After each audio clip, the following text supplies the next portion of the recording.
Hello, I'm Natasha. Welcome back to my channel, and today I want to talk about the Israeli-Palestinian conflict, which is obviously a controversial topic, but one that needs to be discussed.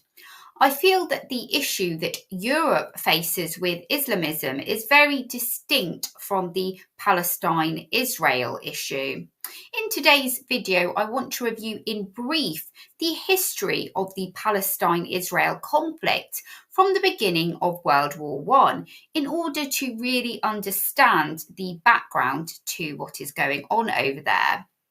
World War I was fought against Germany, Austria-Hungary, and the Ottoman Empire, who together formed the Central Powers. They fought against the Central Allies, Britain, France, and Russia. In Europe, Germany's rapid advancement was halted by Britain and France on the Western Front and Russia on the East. All of the leading powers expected the war to end after a few months, but at the end of 1914, it looked like the war was going to go on for a very long time. With a stalemate in Europe, there was a need to widen the conflict. Asquith, the British Prime Minister at the time, and Churchill wanted a new strategy to undermine the Central Powers. They saw attacking Turkey as a military diversion. Now, Britain during World War I promised, on the one hand, Arabs independence, and on the other hand, a Jewish homeland to the Jews, and clearly these could not be reconciled. Arabs had an interest in their own heritage, and there was antagonism between the Arabs and the Turkish. The Arabs did not want to remain part of the Ottoman Empire. They wanted their own state. In the summer of 1915, Britain and France wanted to entice Arab leaders and promise them that if they side with the Allies, then they will get the independence that they wanted from the Ottomans. They found an ally with Hussein bin Ali, who was the Sharif and Emir of Mecca from 1908. Hussein wanted to be a leader of an Arab state, not just the Arabians. Between Hussein and the British, there was correspondence regarding the willingness of Hussein and his son Faisal to build a force against the Ottomans in support of the Allies. In exchange, he wanted an independent empire state for the Arabs. However, at the same time, the Brits were negotiating with the French.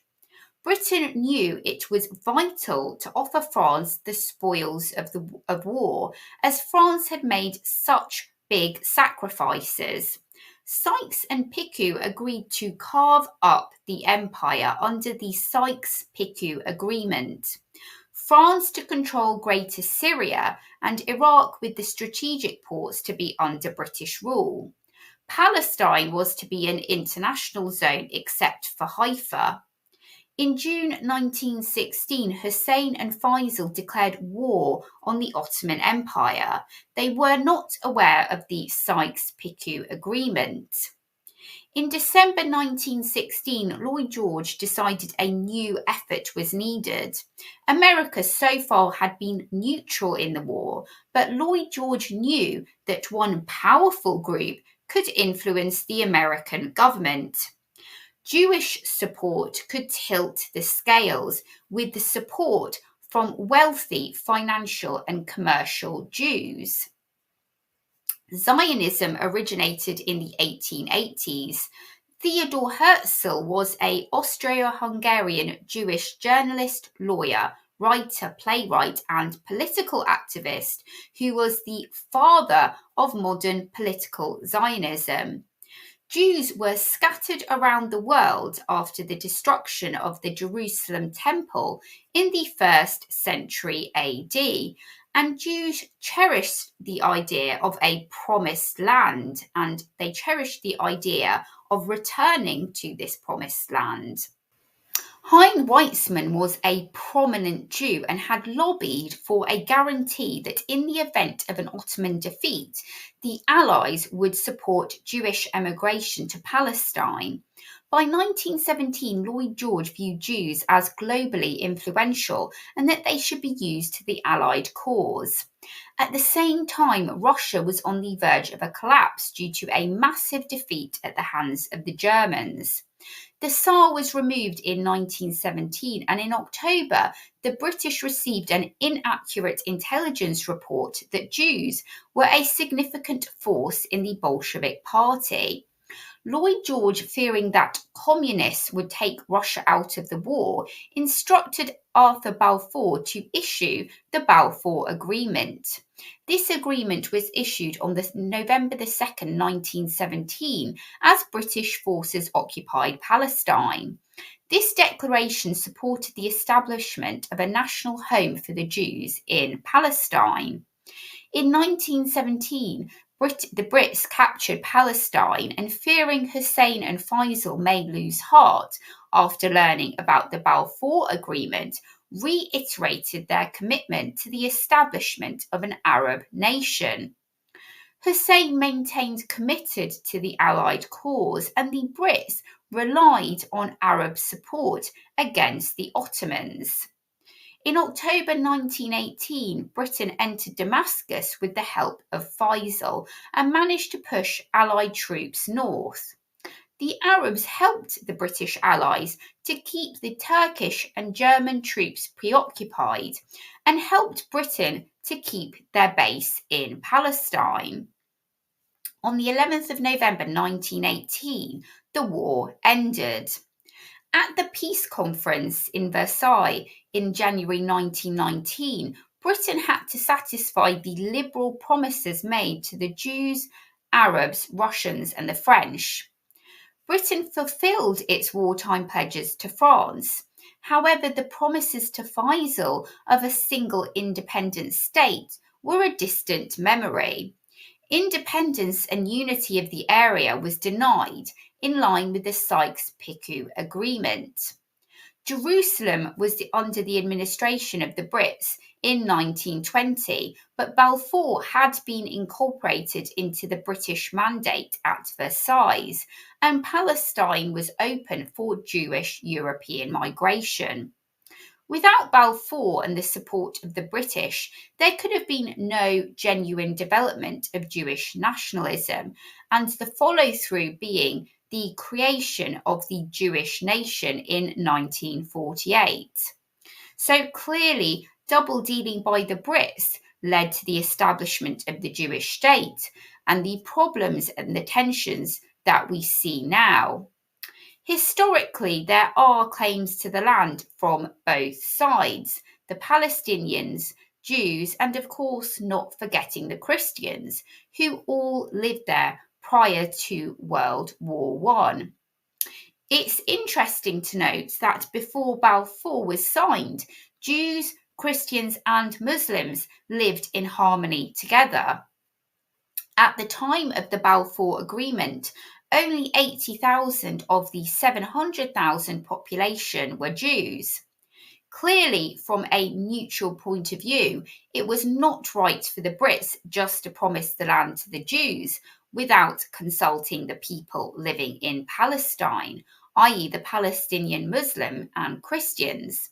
But then, on the other hand, once the Jews were established, it's not right for them now to be removed, since they have been there for over 100 years.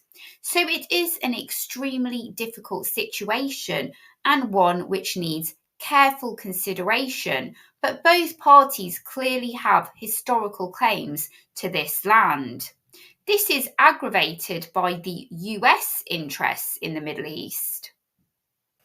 The US has the Wolfowitz Doctrine, which outlines a policy of unilateralism and preemptive military action to suppress potential threats from other nations and prevent dictatorships from rising to superpower status.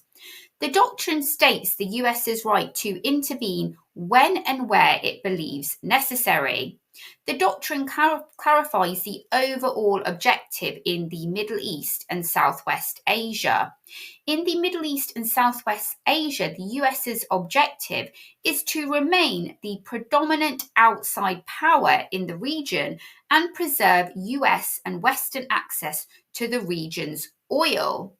It also seeks to protect US nationals and property and to safeguard access to international air and seaways. Israel's relationship with the US is even more important now, given that the US did have an ally previously in the Middle East with Saudi Arabia. But Saudi Arabia has grown increasingly close to Russia and China. So Israel is even more critical given the emergence of a multipolar world. Furthermore, some of the top oil and gas producers are located in the Middle East, including OPEC members. One of the most important trading routes go through this region. The Suez Canal runs from the Middle East to Europe, and 30% of the world's shipping containers go through the Suez Canal. There's also the Bab el-Mandeb Strait near the coast of Yemen, where 6 million barrels of oil pass through every day.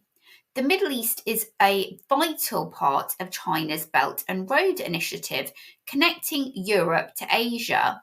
The US also wants to counter this with its own initiative, whereby goods and services would transit through the UAE, Saudi Arabia, Jordan, and Israel to Europe.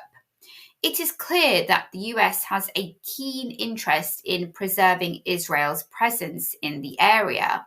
So overall, who knows how this conflict will eventually be resolved?